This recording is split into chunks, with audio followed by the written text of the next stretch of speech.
우리가 잘 아는 다윗과 골리앗의 이야기가 있습니다.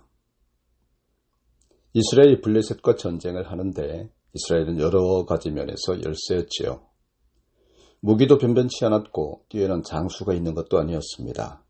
반면 블레셋은 무기도 뛰어날 뿐만 아니라 골리앗이라고 하는 불세출의 장수가 있었어요.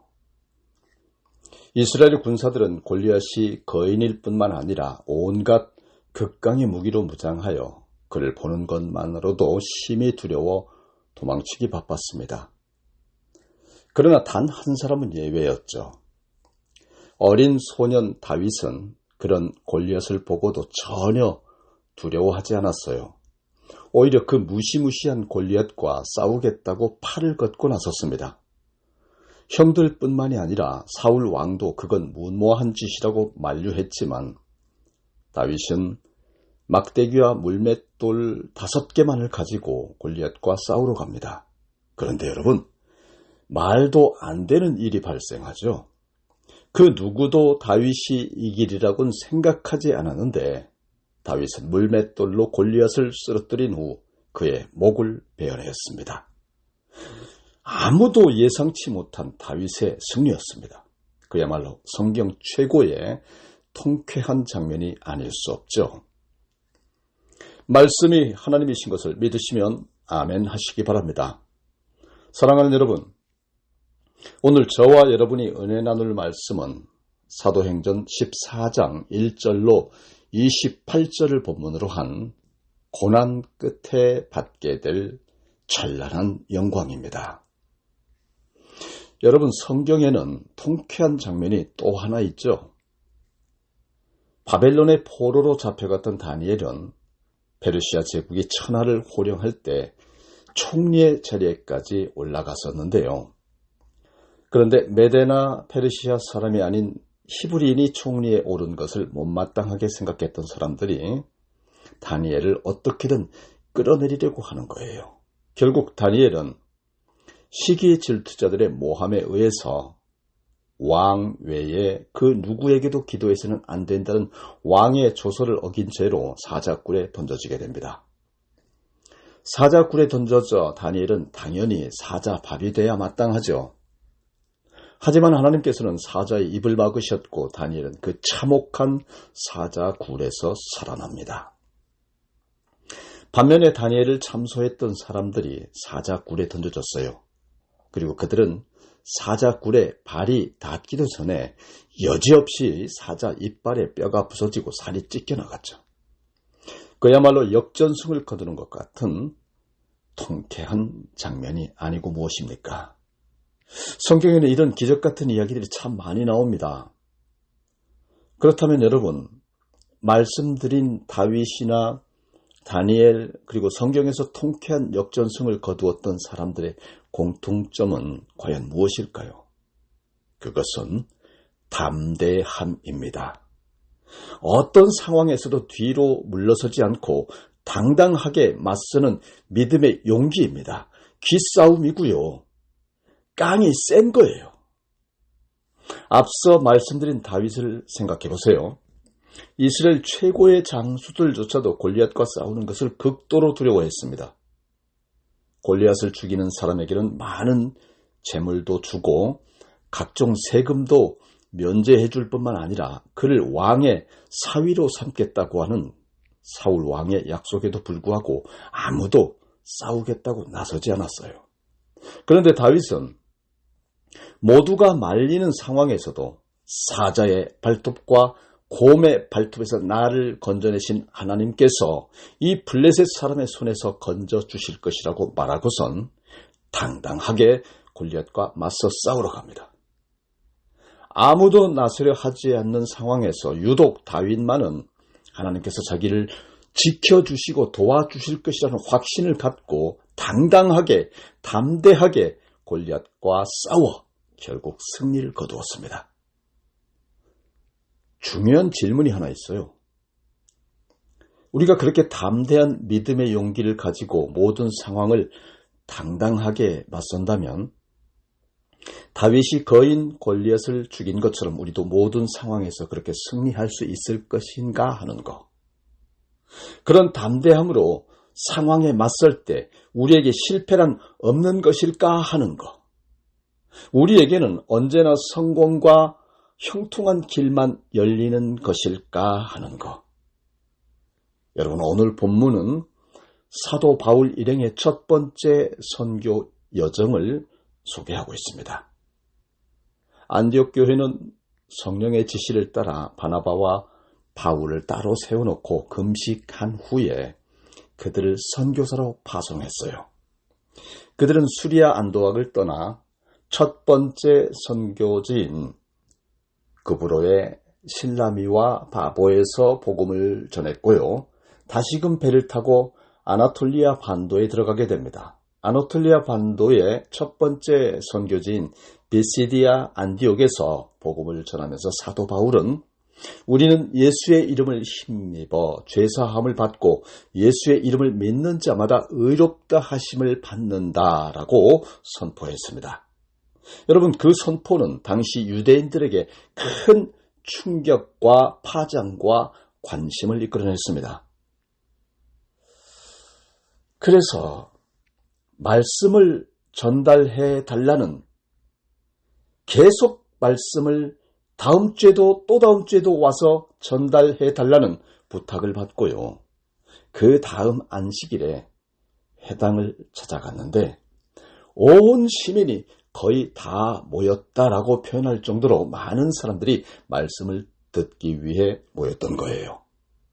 하지만 그게 회당의 지도자들에게는 시기심을 유발하는 게 되는 계기였고, 결국 바울과 바나바는 안디옥에서 쫓겨나 이고니온으로 가야만 했습니다. 여러분, 성령의 보내심을 받고 떠나온 선교 여정이 아닙니까? 그런데 왜 이런 일이 벌어진 것일까요? 성령께서 보내셨다면 성령께서 함께 하셔서 이런 어려움이 없어야 하는 것 아닙니까? 오늘 본문 이고니온과 루스드라에서 복음을 전할 때에도 상황은 결코 달라지지 않았습니다. 아니, 오히려 갈수록 박해는 더욱 심해졌습니다. 이고니온에서는 이방인과 유대인과 관리들이 합세하여 바울과 바나바를 모욕하고 돌로 치려고 했습니다. 루스드라에서는 사도 바울이 돌에 맞아 죽을 걸로 알고 사람들이 사도 바울을 성 밖에 내다 버릴 정도로 극심한 박해를 받기까지 했습니다. 아니, 왜 이런 일이 계속 일어나는 것일까요? 다윗으로 하여 골리앗을 물리치게 하신 하나님께서, 다니엘을 사자굴에서 안전하게 지켜주신 하나님께서 도대체 왜 바울과 바나바는 지켜주지 않으시는 것일까요? 이고니온에서 일어난 일을 한번 살펴봅니다. 이고니온은 안디옥에서 남동쪽으로 약 125km 정도 떨어진 곳입니다. 그리고 본문 1절에서는 아주 희망적으로 상황을 설명하고 있는 곳인데요. 이에 이고니온에서 두 사도가 함께 유대인의 회당에 들어가 말하니 유대와 헬라의 허다한 무리가 믿더라라고 기록했습니다. 허다한 무리라는 표현으로 보아 상당히 많은 사람들이 복음을 받아들였다고 하는 것을 알 수 있어요. 그러니 곧바로 2절에서는 정반대의 상황도 알려줍니다. 유대인들이 이방인들을 선동해서 바울과 바나바 그리고 믿음의 형제들에게 악감을 품게 했다라고 하는 거죠. 여러분, 악감을 품었다고 하는 말은 괴롭게 했다고 하는 뜻입니다. 단순히 좋지 않은 시선으로 바라본 것만이 아니라 조직적으로 믿음의 사람들을 괴롭혔다고 하는 거예요. 그럼에도 3절에서 말씀한 것처럼 바울과 바나바는 그 이고니온에 오래 머물며 복음을 전하더라 했습니다. 분위기가 심상치 않았고 심지어 괴롭힘을 당하는 상황에서도 오랫동안 머물며 복음을 전할 수 있었던 이유는요, 주를 힘입어 담대함을 얻었기 때문입니다. 그들은 상황에 굴하지 않고 괴롭힘을 당하는 어려운 상황에서도 도리어 담대하게 복음을 전했어요. 그들을 통해 표적과 기사가 나타나기도 했습니다. 하지만 괴롭힘이 더욱 심해져서 이방인과 유대인과 관리들까지 합세하여 바나바와 바울을 모욕하고 돌로 치려는 상황에까지 이르렀습니다. 결국 그들은 이고니온에 더 이상 머물 수 없다고 판단하고 도망치듯이 그곳을 빠져나와야 했어요. 여러분, 왜 하나님께서는 바울과 바나바가 도망치듯이 이고니온을 빠져나와야 하는 상황이 될 때까지 그들을 돕지 않으셨을까요? 바울과 바나바가 더 오랫동안 담대히 복음을 전할 수 있도록 왜 그들을 지켜주지 않으셨을까요? 루스드라에서의 상황은 더욱 어려웠습니다. 루스드라에서 복음을 전하다가 나면서부터 한 번도 걸어본 적이 없는 안진뱅이를 고쳐주게 됩니다. 그러자 루스드라 사람들은 바울과 바나바를 신이 인간의 모습으로 나타났다고 난리가 났어요. 그도 그럴 것이 루스드라에는 오래전부터 내려오는 전설이 하나 있었어요. 오래전 헬라의 최고 신인 제우스와 그의 전령 역할을 하는 신 헤르메스가 사람의 모양을 하고 그곳을 방문했습니다. 그런데 사람들이 그들을 신으로 알아보지 못하고 영접하지 않았습니다. 이에 화가 난 제우스가 당대 사람들을 홍수로 멸망시켰다고 하는 것입니다. 이런 전설을 알고 있던 루스드라 사람들은 바울과 바나바가 안진뱅이를 고쳐준 것을 보면서 전설 속의 그 제우스와 헤르메스가 지금 자기들 가운데 나타났다고 생각했습니다. 그래서 소들을 끌고 와 제우스와 헤르메스에게 제사를 드리려 했습니다. 여러분, 바나바와 바울이 제우스와 헤르메스 신으로 추앙받는 이 상황을 한번 생각해 보십시오. 만일 바나바와 바울이 그들이 하는 일을 조용히 지켜보기만 한다면 최고의 영웅, 최고의 신으로서 추앙을 받을 수 있었습니다. 얼마든지 자신들의 영역과 영광을 넓히고 받을 수 있었어요. 그런데 바나바와 바울은 그렇게 하지 않았어요. 그들은 이렇게 말합니다. 여러분이요, 어찌하여 이런 일을 하느냐?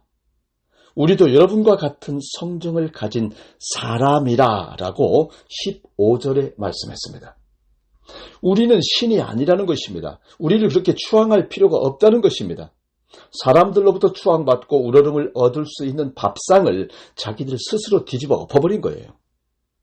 그러면서 이런 헛된 일을 하지 말라고, 우리가 복음을 전하는 것이라고 말하며 간신히 자기들에게 제사하는 것을 못하게 했습니다. 바울과 바나바가 비록 제우스나 헤르메스는 아니라 할지라도 이렇게 추앙받을 만한 일을 했다면 그 이후라도 루스드라 사람들이 바울과 바나바에게 마땅한 대우를 해야 하지 않겠습니까? 신으로 추앙하진 않더라도 안진뱅이를 고쳐주었으니 감사하고 고맙게 여겨야 마땅하지 않겠습니까? 그런데 그 이후 상황을 본문 19절은 이렇게 증언하고 있습니다. 유대인들이 안디옥과 이고니온에서 와서 무리를 충동하니 그들이 돌로 바울을 쳐서 죽은 줄로 알고 시외로 끌어내치니라 라고 기록했습니다. 안디옥과 이고니온에서 온 유대인들이 루스드라 사람들에게 뭐라고 말했는지는 정확하지 않습니다. 그런데 루스드라 사람들은 안디옥과 이고니온에서 온 사람들의 충동질에 넘어가서 사도 바울을 돌로 쳤습니다. 돌로 막지하게 쳐 죽였습니다. 그것도 성 안에서요. 유대인들은 율법에 따라서 아무리 큰 죄를 지은 사람이라 할지라도 성 안에서 사람을 돌로 쳐 죽이지는 않습니다. 레위기 24장 14절에 근거합니다. 그런데 루스드라 사람들이 사도 바울을 돌로 쳐 죽이는데 유대인들은 아무런 제지도 하지 않았습니다. 심지어 그들이 충동질하여 돌로 쳐 죽이게까지 만들었던 것입니다. 여러분, 이게 죄악에 물든 우리 인간들의 실상이에요. 자기들의 기대에 부응한다 싶으면 신으로 추앙합니다. 고대 사회에서 신으로 추앙한다고 하는 것은 그 신을 위해서 자기의 생명까지도 내놓을 수 있다고 하는 뜻입니다. 그런데 다른 사람의 충동질에 마음이 변해 신으로 추앙하던 사람을 돌로 쳐서 죽이기까지 합니다. 언제든지 자기들의 이익이나 마음에 따라서 변심하고 돌변할 수 있는 것이 바로 사람이라고 하는 짐승인 것이죠. 그래서 하나님께서는 그 호흡이 코끝에 있는 사람을 의지하지 말라고 이사야서 2장 22절에 말씀하십니다. 언제든지 자기 마음에 들지 않으면 변심하는 더러운 죄의 속성을 가진 우리 인간이기 때문입니다. 그런가 하면 독한 마음을 품으면 인간으로서 어떻게 저럴 수 있나 하는 생각이 들 정도로 악독해지는 것이 또한 인간입니다. 안디옥과 이고니에서 온 사람들을 생각해 보십시오. 안디옥에서 루스드라까지는 170km나 됩니다. 최소한 5일 내지 6일은 걸려야 올 수 있는 거리입니다. 그리고 이고니온에서 루스드라까지는 45km입니다. 이틀은 걸어와야 합니다. 그들이 그렇게 먼 길을 마다하지 않고 온 이유가 무엇입니까? 선한 일을 위해서입니까? 자기들은 선한 일을 한다고 생각했겠지요. 그렇게라도 유대교의 전통을 지키고 싶었을 때니까요. 그런데 그 결과는 사람을 죽이는 것입니다. 결국 사람을 죽이도록 충동질을 하기 위해서 그 먼 길을 온 것입니다.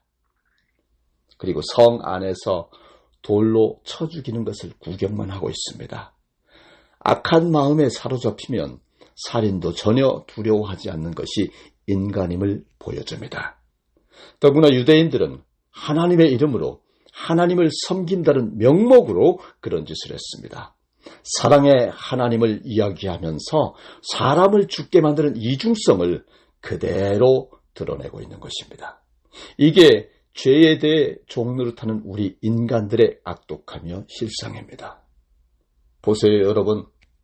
사도 바울은 루스드라 성 안에서 죽을 때까지 돌에 맞았습니다. 사람들이 그가 죽을 줄 알고 성 밖으로 내다버렸습니다. 아마 죽은 게 아님을 알았으면 계속해서 더 돌로 쳤을 것입니다. 그때 사도 바울의 몸 상태가 어땠을까요? 말 그대로 만신창이가 되지 않았겠습니까?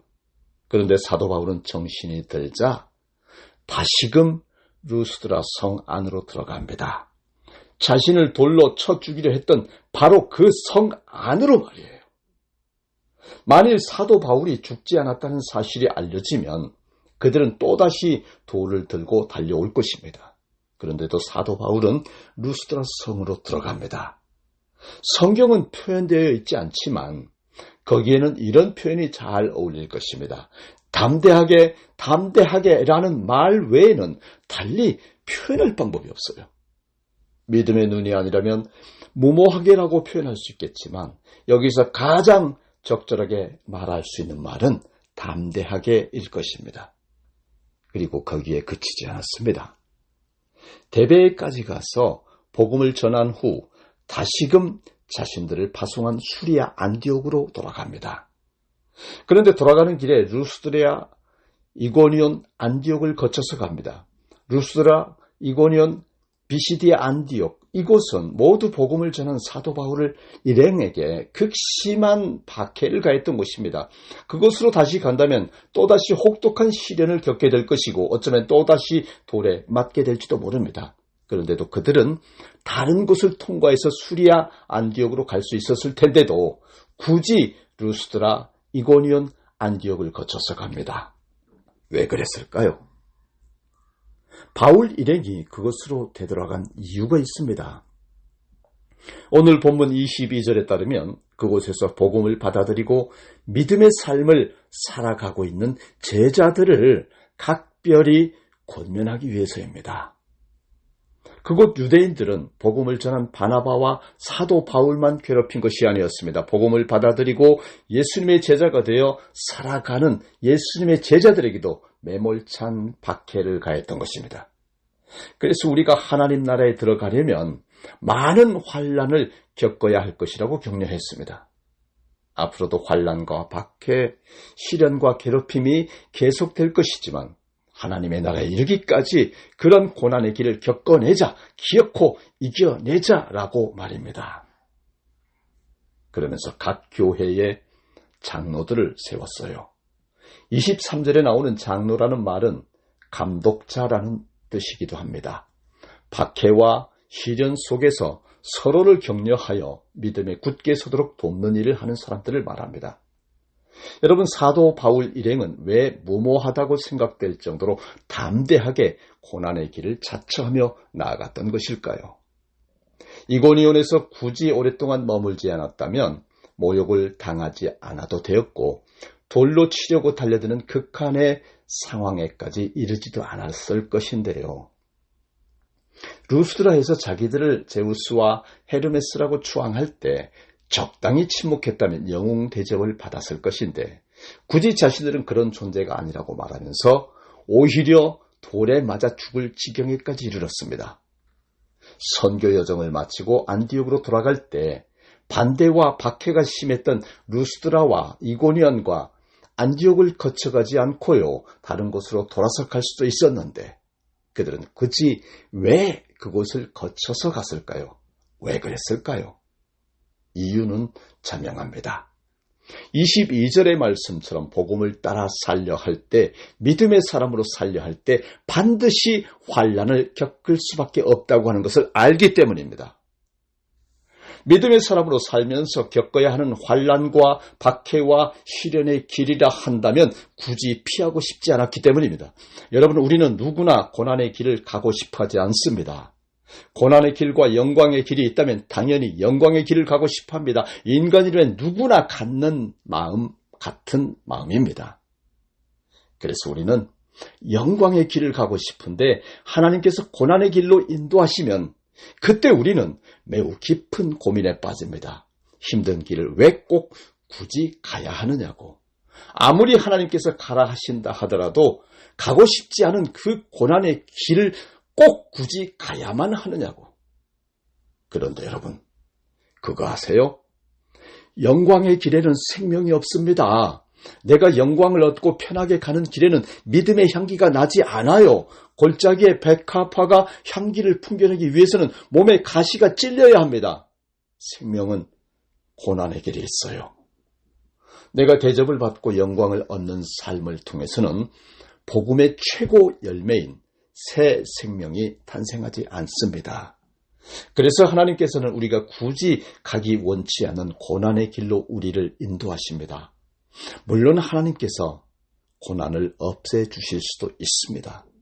다니엘이나 다윗에게처럼 얼마든지 거대한 장애물을 제거해 주실 수도 있어요.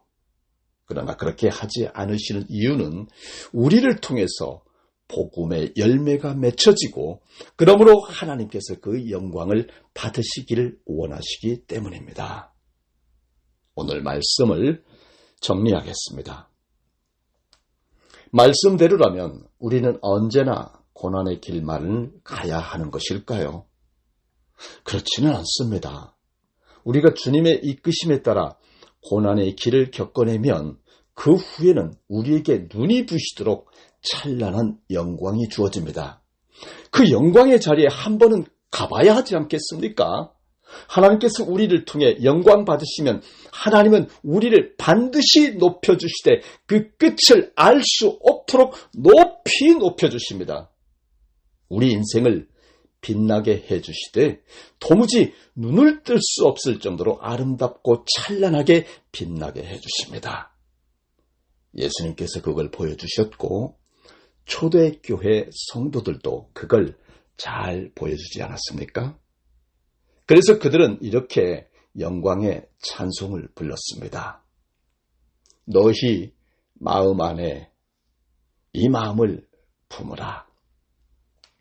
곧 그리스도 예수의 마음이니 이는 근본 하나님의 본체시나 하나님과 동등됨을 취할 것으로 여기지 아니하시고 오히려 자기를 비워 종의 형체를 가지사 사람들과 같이 되셨고 사람의 모양으로 나타나사 자기를 낮추시고 죽기까지 복종하셨으니 곧 십자가에 죽으심이라. 이러므로 하나님이 그를 지극히 높여 모든 이름 위에 뛰어난 이름을 주사 하늘에 있는 자들과 땅에 있는 자들과 땅 아래에 있는 자들도 모든 무릎을 예수의 이름에 꿇게 하시고 모든 입으로 예수 그리스도를 주라 시인하여 하나님께 영광을 돌리게 하셨느니라. 다 같이 기도하시겠습니다. 길이요 진리요 생명이신 하나님 아버지, 오늘도 변함없으신 귀한 생명의 말씀, 고난 끝에 받게 될 찬란한 영광을 통하여 복 주시고 은총 주시니, 사랑 주시니 감사드립니다. 살면서 숱한 상처와 억울함과 고난을 겪지만 하나님의 아들이신 예수님이 자기를 낮추고 고난의 길, 십자가의 길을 가셨던 것처럼 우리를 진정한 참 승리의 길로 이끄실 줄 믿고 감사와 영광 올려드립니다. 예수님의 고난의 길, 십자가의 길을 통해 우리에게 구원을 선물로 주셨고 그 고난의 길을 굳이 가신 예수님을 지극히 높여 모든 무릎을 구 앞에서 꿇게 하셨던 것처럼 우리가 본받아 그 길을 묵묵히 담대하게 걸어가 고난 끝에 받게 될 찬란한 영광에 이르게 하여 주시기를, 우리를 영죽을 죄에서 구원하신 구주 메시아 예수 그리스도 이름으로 기도드립니다. 아멘.